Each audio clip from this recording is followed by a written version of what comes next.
नमस्कार दोस्तों, कानून का दरवाज़ा चैनल में आप सभी का स्वागत।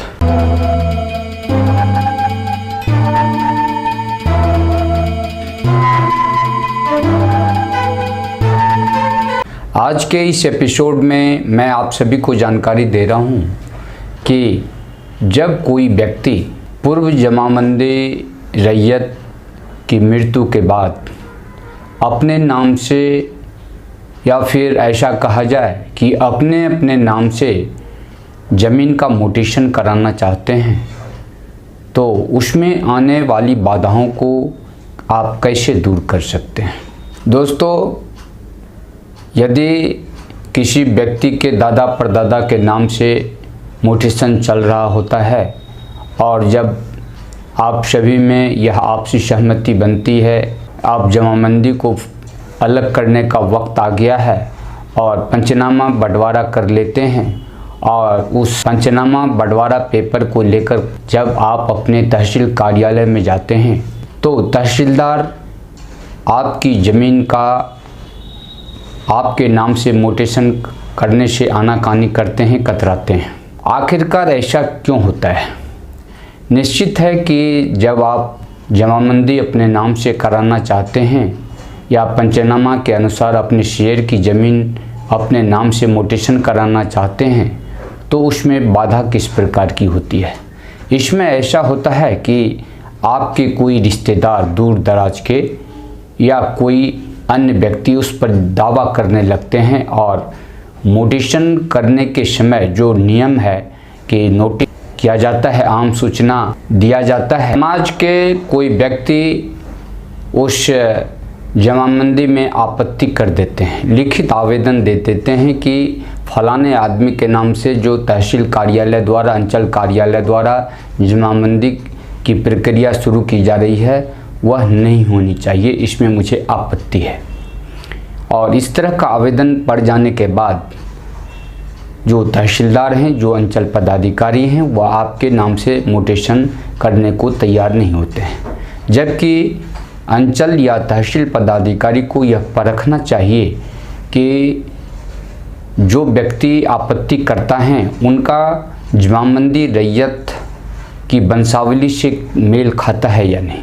यदि दूर दूर तक ऐसे व्यक्ति का जमाबंदी रैयत की वंशावली से मेल नहीं खाता है, तो ऐसे आपत्ति को और इस तरह के आवेदन को तत्क्षण खारिज कर देना चाहिए और उसे कॉम्पिटेंट कोर्ट का रास्ता दिखाना चाहिए, क्योंकि यह मामला कहीं न कहीं टाइटल से संबंधित होता है।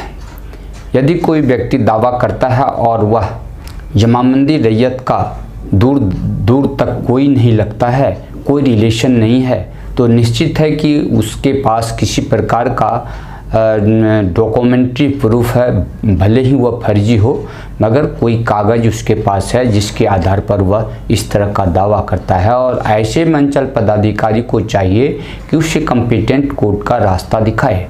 जहाँ तक जमाबंदी का सवाल है, तो जमाबंदी में जब आप अपना बंटवारा करते हैं तो बंटवारा के अनुसार आपको अपना पोजीशन पकड़ लेना चाहिए, क्योंकि जमाबंदी में पोजीशन एक मुख्य तत्व है।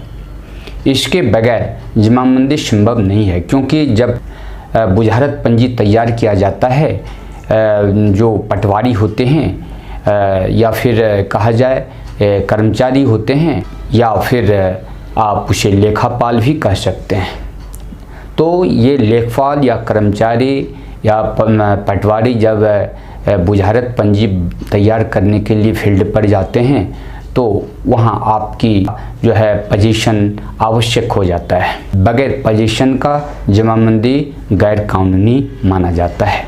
साथ ही साथ आपको आपके पास में वंशावली पेपर भी अनिवार्य होता है। आपका उस ज़मीन पर किस प्रकार से अधिकार बनता है, आपके उत्तराधिकार का ठोस प्रमाण आपके पास में होना आवश्यक है।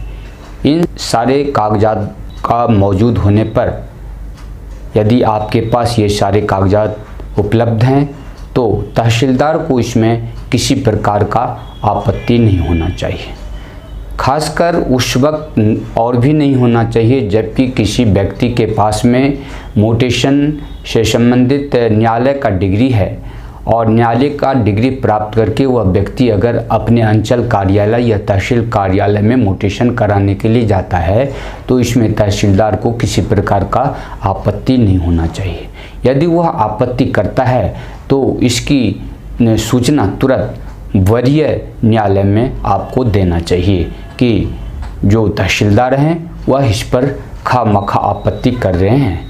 इस तरह से इसमें घबराना नहीं चाहिए बल्कि उसका सामना करना चाहिए और इस तरह से कानूनी प्रक्रिया को अपनाकर आप अपने ज़मीन का म्यूटेशन अपने नाम से करा सकते हैं। लेकिन आपका किसी प्रकार का इसमें फॉल्ट नहीं होना चाहिए, कोई गड़बड़ी नहीं होनी चाहिए। जब भी यदि आप कोई ज़मीन परचेज करते हैं तो वह भी देख कर लेना चाहिए। यानी अगर 3 भाइयों का शेयर है तो तीनों का हस्ताक्षर होना चाहिए या उनका पंचनामा पेपर देखकर ही करना चाहिए।